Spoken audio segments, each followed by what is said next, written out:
Good afternoon, everyone. My name is Kunal, and I'm Senior Vice President of Product Management. I'm here for last 7 years at Qualys now. This is my 2.0, meaning I'm boomerang. First time I did 3 years, and then I came back. And I have been leading a bunch of products that includes the VMDR, cloud, application security, the TruRisk Eliminate product that you saw, all of the products that I'm leading. It's so proud to be here. Now today, what I'm going to talk about is a hot topic that since morning you are hearing, ROC, Risk Operation Center. So I'm going to talk about how we are going to ROC your VMDR. Later in my session, I will have a customer from HCA Healthcare who will join us, and she will talk about how they are using our VMDR, cybersecurity asset management, and how now they are on their journey to enterprise TruRisk Management. All right, so exciting agenda, and I assure you that I'm going to leave this within next 3 hours. You sign the check, then we finish up within 30 minutes. How about that? All right, so let's quickly recap what is ROC. Very simple, okay?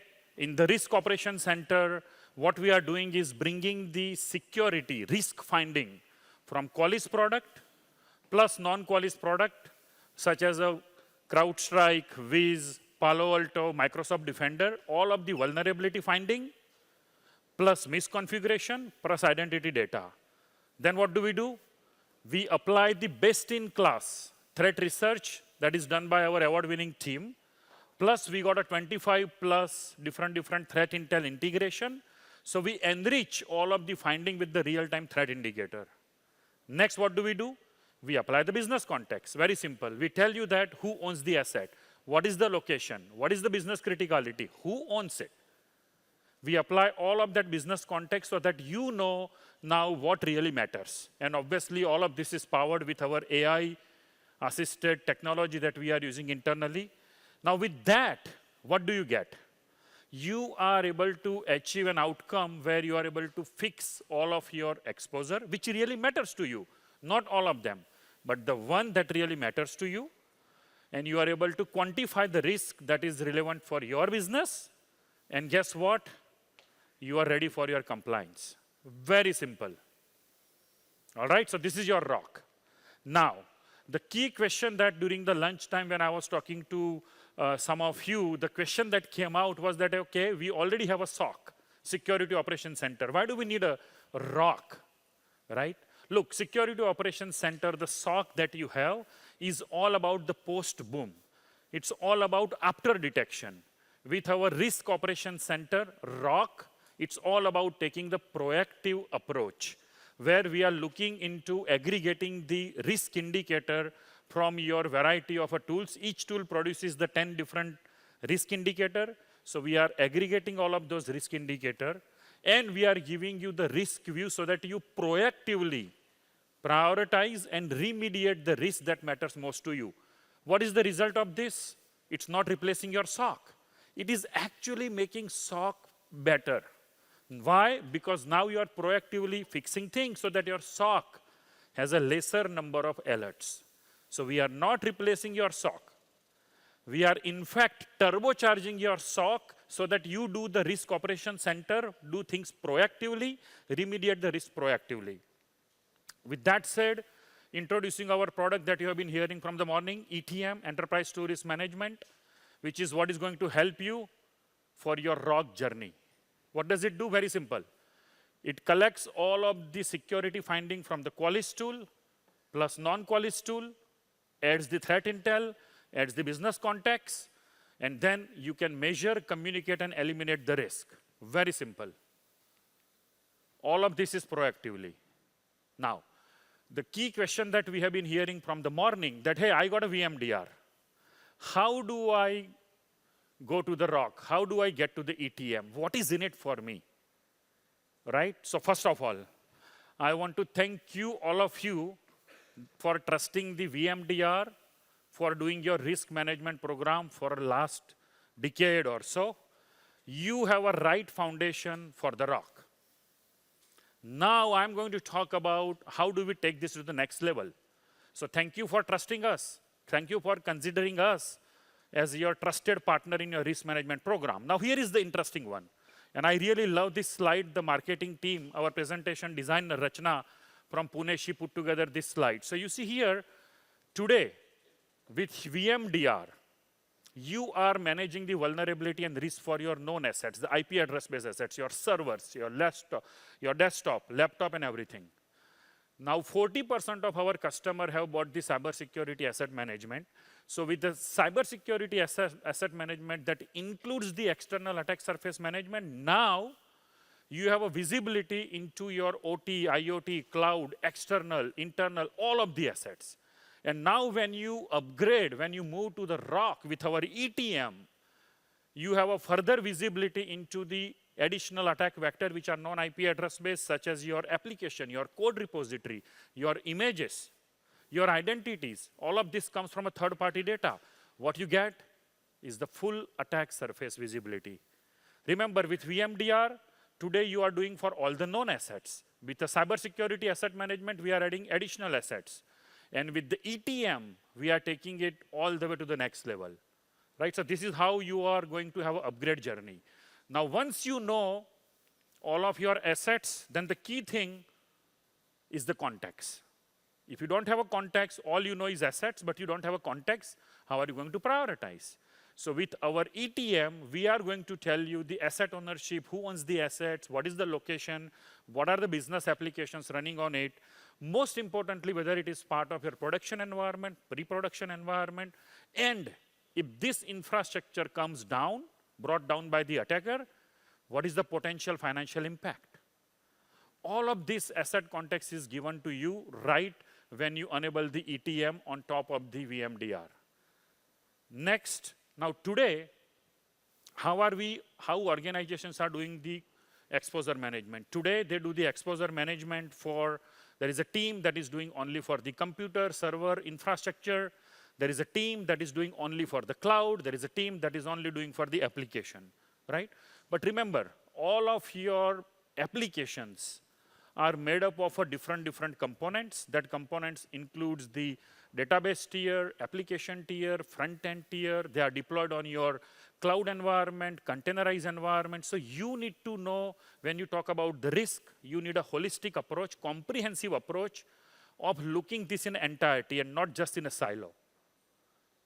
Right? This is where it creates the siloed approach with the traditional method of looking at the risk. But with our ETM, now we are able to show you the risk by aggregating all of the components together and tell you that your payroll system, which has a very critical data, obviously your salary, my salary, and this is very high, it's in a production environment, versus a conference booking system. Where is the risk that you want to prioritize? Which one matters for your organization? If you have a checkout application that is generating a $500 million revenue versus a conference booking system. And when we give you this risk, we are going to give you the risk across entire component, all of the infrastructure, all of the containers, wherever it is deployed, including the DB tier, business tier, front-end tier, by getting all of the assets, correlating them, normalizing them, and give you this visibility. Now that you know all of your assets, you know what's happening with that, what is the context, and then the question comes, how do I prioritize the risk, right? So today, with our VMDR, you are prioritizing the risk based on the vulnerabilities, CVSS scores, malware, if exploit is available, and also all of this data point is enriched with a 25 plus threat intel, plus the intel that is curated by our award-winning team. Saeed is going to talk tomorrow about all of our threat research things, so please join him. So now, with the VMDR, you get this today.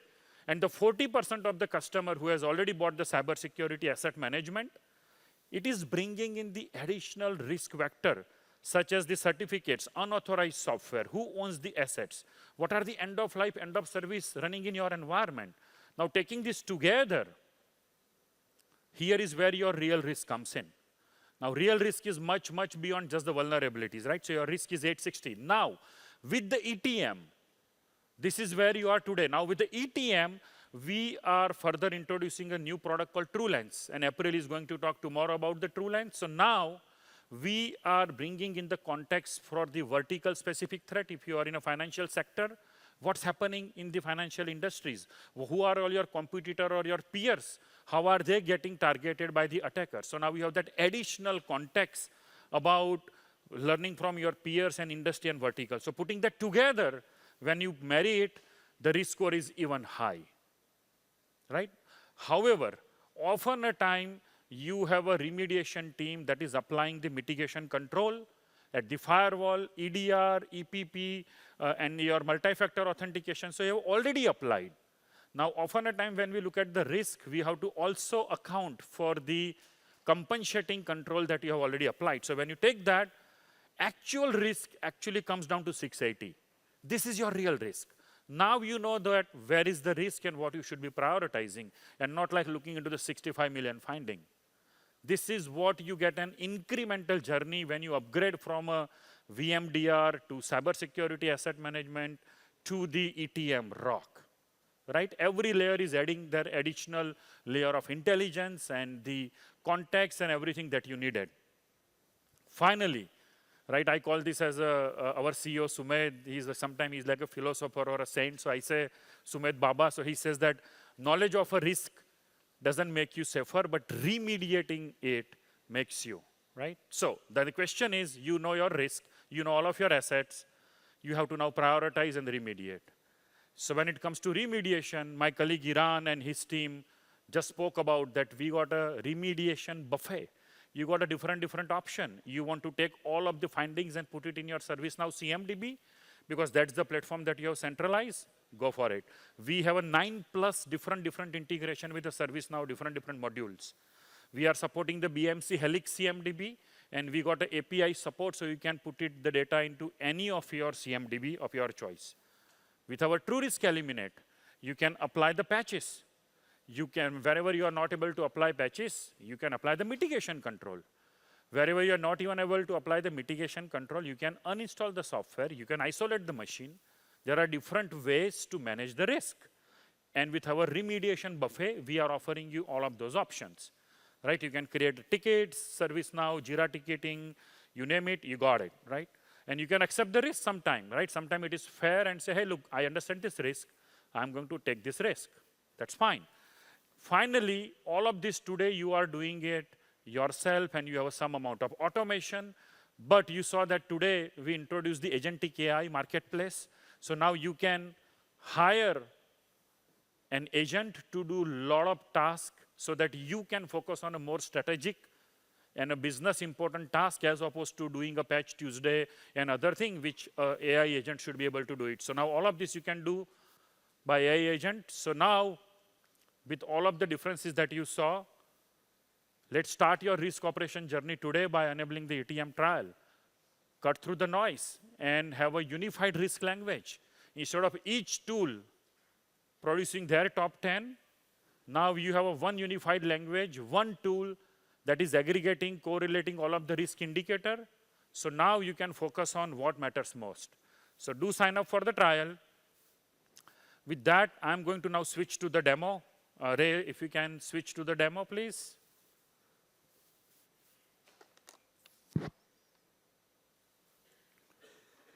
All right, so here is the demo. So with our ETM, now you can see a unified asset inventory for your compute, containers, your applications, your database, your code base, all of the non-IP address-based inventory, identity, storage, other device, everything in a one place. Now you are able to see entire inventory, right? So first thing, in order for you to defend, you need to know everything. So that's first part, right? Now, second, every organization have a different type of business entities.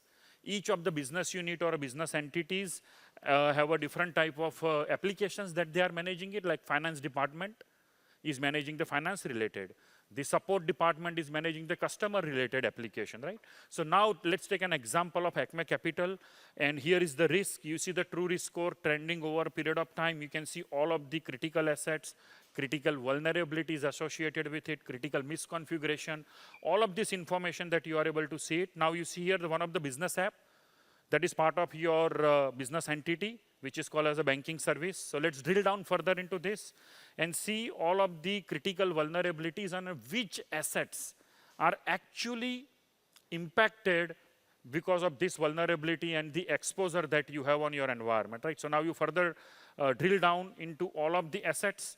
Like I said, any business critical application is made up of a different component. That includes the source code, that includes the database tier, web tier, containers, server infrastructure. So now here you can see all of the components, as I said, right? Your database instance, your web applications, your containers, which are part of your critical application. When it comes to the risk, you have to look at it holistically, right? So now you see this, all of the risk here, and now finally you see all of the issues, and here is where we are listing all of the issues, including the host level vulnerabilities, application level vulnerabilities, cloud vulnerabilities, certificates, your end of life, end of service, everything we are showing you at a one centralized place as opposed to you looking into the 5 different places. Now, this was so far a Tesla's manual driving mode.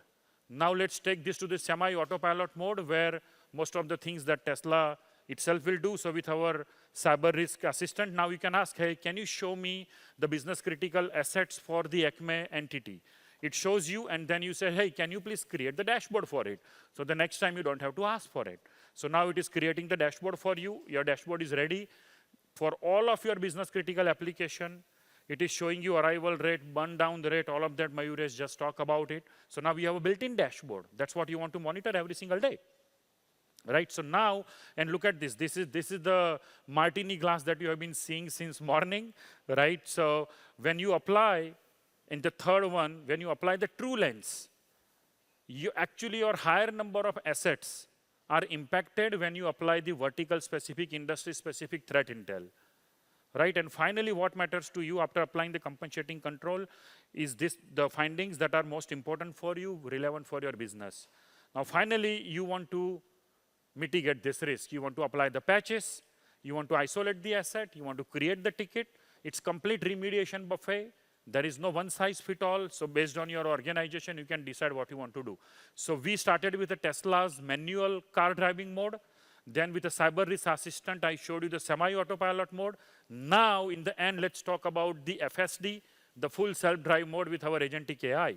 So now you hire or lease agent to do the day-to-day task, such as Agent Sarah for doing all of the patch management tasks. You can hire Agent Vikram, which I'm going to talk next after the break.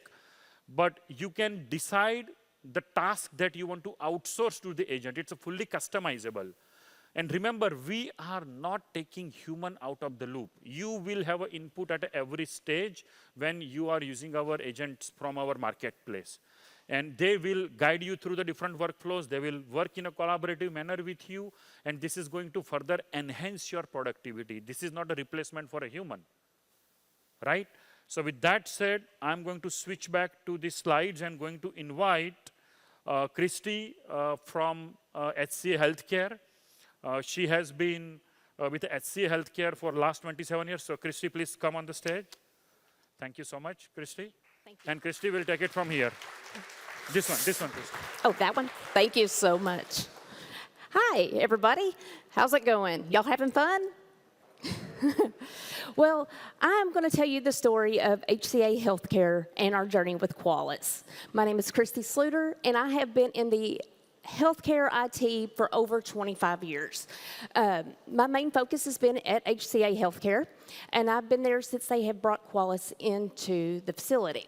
I have been through every aspect of the vulnerability management lifecycle. I started out at HCA as break fix for the nurses. I would replace equipment. I would help with patches. I would deploy patches. I created packages, and now I'm scanning for vulnerabilities. In my spare time, I love to camp and read books, and my favorite hobby is spending time with my grandchildren. Let's talk about HCA. HCA is a huge company. We've been around for 60 years. We're headquartered in Nashville, Tennessee. So I guess y'all are hearing the accent. We have over 190 facilities. That is hospitals. We also have 2,500 points of care. And what are points of care? So those are freestanding ERs. Those are also physician services such as a doctor's office, specialties, things like that. We also have surgery centers and radiology centers to where we can do treatments there. We have a venture with a medical college called Galen. I don't know if y'all are familiar with that one, but we also have Galen College. So that is a lot of assets. So let's talk about our future. We have assets of all kinds. We have printers. We have medical equipment. We have PCs, servers, cloud assets, Internet of Medical Things, Internet of Things. We have all kinds of stuff. In fact, we have over 1.5 million assets. And we scan these devices all the time. We're continuously monitoring. We have growing number of assets. So we have 1.5 million today. Tomorrow we may have 1.6 million. And the reason for that is because we acquire facilities all the time. We're constantly bringing on physician service practices. We are also building hospitals, reaching out to different places and bringing those on. So we have acquisitions all the time. And we also like to measure our performance. So our leadership really likes to look at KRIs, KPIs, all of the I's. So we're constantly trying to see how is our program working. So some critical requirements that we have, of course, is the dynamic visibility. When a device is added to our network, it's imperative that we find that device as quickly as possible, that it does not sit around and does not get a scan, and we do not know that it's there. So we're constantly assessing our network to make sure that we are picking all these devices up. Second thing is making sure that our externally facing, internet-facing devices are picked up in a timely manner. One of the ways that we work on that is to make sure that we work closely with our domain registrar. So that is a very important relationship to have in your environment. Also, who here has end-of-life, end-of-service devices on their network? Yeah, I bet we have quite a few. Yeah, so it's important that you find out before they go end of service. Hey, that device needs to be replaced. It needs to get some leadership eyes on that so we can start that budget. And, of course, syncing to CMDB. That is a very important thing to have. It brings in a lot of context that you need for these devices. So let's talk about dashboards and reports and KRIs. So how do we get all of this information out to our partners? Well, what we do is we have a lot of points of data that we bring into one centralized location. So we bring in Qualys and all of the other points, mix them together, and create these beautiful reports that we get out to our fix agents so they're able to mobilize and fix these vulnerabilities in a timely fashion. So, like I said, we have lots of devices. Not only do we have on-prem, and we have cloud, and we have every flavor of cloud, we also have cloud agents that get installed as soon as a device is brought online. We start imaging that device, that cloud agent gets installed. So that is very important that we have that installed so that we see that device as soon as it comes online. That is very important. Also, like I said, working with that domain registrar so that you can have that information in the EASM. It's important that you see those devices. You see it from the attacker's point of view. That is what you have to do in order to keep the gates sealed. And then, of course, bringing in that CMDB information. You need that in your reporting. Why? You need to make sure it goes to the right team that can actually fix that device. So let's talk about tech debt. I know we've already mentioned that once, end of life, end of service. But we got software, too, that needs to be replaced. We also have other softwares such as remote management software. We don't need this in our environment. There should not be a reason for that to be there. So anything that is not approved needs to go, and you need to see it as soon as possible. So being able to see that with that Qualys agent is important. Then let's talk about QDS scores. That is a very important tool to have in your environment, especially with the reports. That can help you prioritize getting these vulnerabilities fixed in a quick fashion. And then, of course, automatically finding these new vulnerabilities. Let's talk about 0 days. I know we've had quite a few of those here lately. Back in 2016, when we first brought Qualys in, we were utilizing another tool, and it was going end of life, into service. Then 2017 hit. We were rolling Qualys completely out. We were going into prod, but we hadn't completely finished yet. Something happened on Mother's Day weekend of 2017. Does anybody remember what that was? WannaCry hit. So we had to get everybody mobilized and start trying to get that remediated. Our original patch or vulnerability scanner that we had just died on us. Would not scan what we needed to. We couldn't get it to work. Luckily, we already had Qualys halfway deployed. So we were able to start rolling Qualys out in the areas that we didn't have it and start pulling in that information. Let's talk about 2021. Does anybody remember what happened in December of 2021? Log4j, Log4Shell. Yes, so because we had Qualys and it was picking up that vulnerability, we were able to mobilize our troops to get that done. And then, of course, 3 months ago, back in July, happened on a Saturday, SharePoint vulnerability, 0 day. Our leadership was very, very excited about that one. And when I say excited, it was not the happy excited. Anyway, we were able to get our troops deployed. We fixed that within days. We also use Qualys to find missing software, such as AV, EDR. We use Qualys to help us detect when we've got devices sitting out there that does not have that, those tools installed. So it's very important that we use Qualys and find these things and get those remediated as quickly as possible. So how do we use Qualys in our environment? Well, we definitely use tagging. Tagging is very important. It's a very useful tool to have in your tool belt. The reason why is because you can tag those critical applications.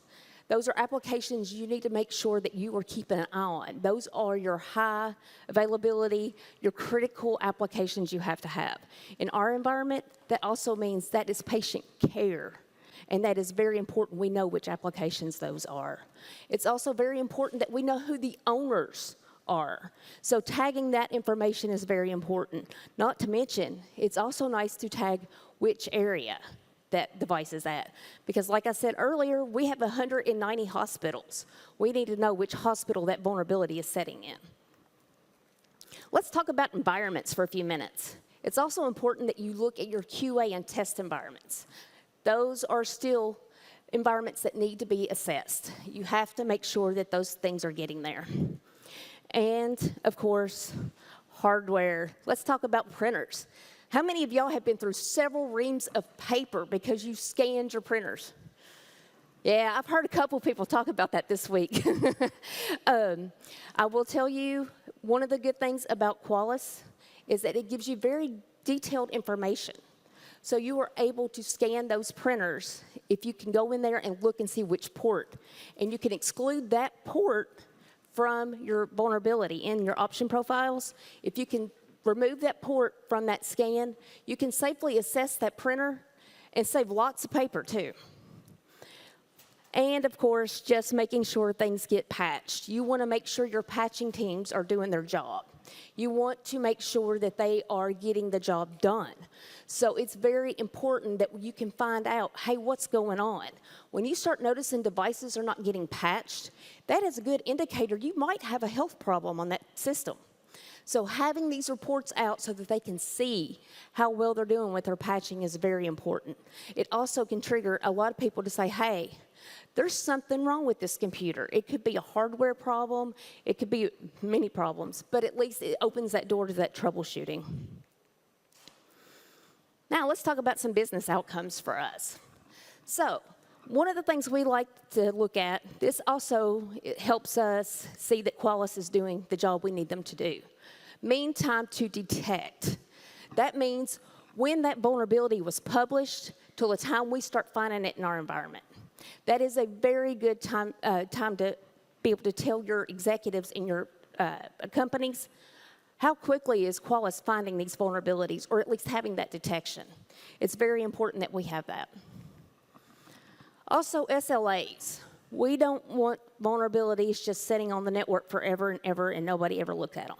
So we have to have a SLA in order to get people to get things done. So we do have the SLA, and we make sure that people abide by it as best as we can. Looking for unauthorized software, we have lots of vendors that bring their systems into our network.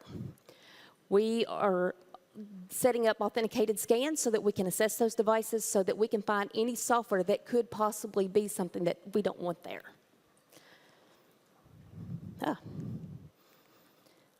And then there is looking at vulnerabilities that are reopened. This is another really good metric that you might want to bring into your environment.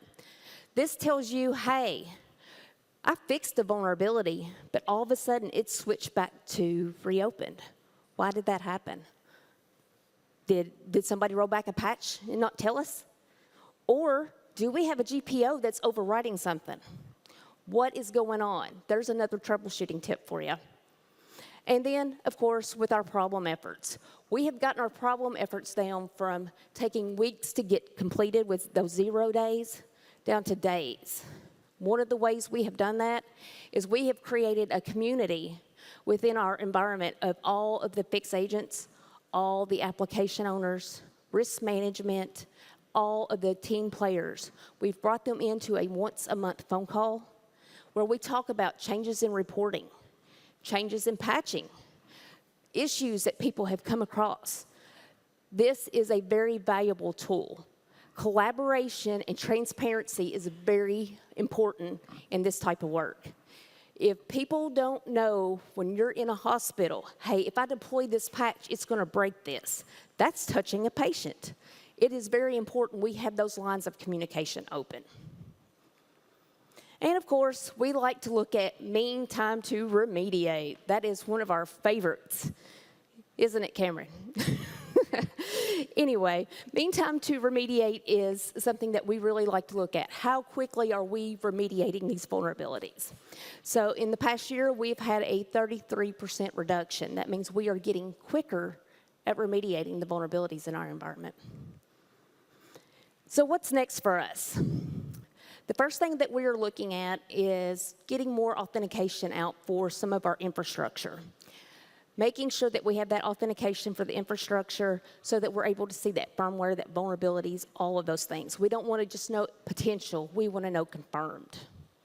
And then we have been working with Qualys and Order. Order is one of our Internet of Medical Things that we have in our environment that gets our inventory.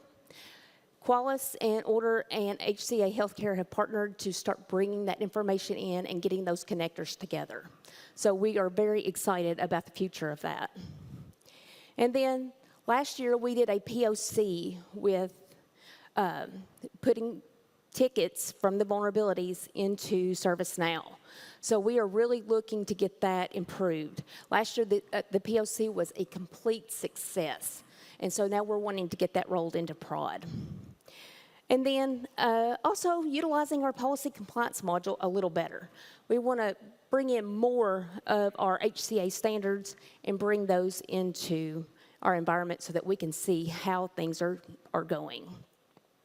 So that's a few things that we've been working on. And if you would like to connect with me, here is my LinkedIn. I don't think we have time for questions, but if you see me out in the hall and you have a question about anything that we've been doing at HCA Healthcare, please reach out. I would be more than happy to talk to you about some of the things that we are doing. Thank you.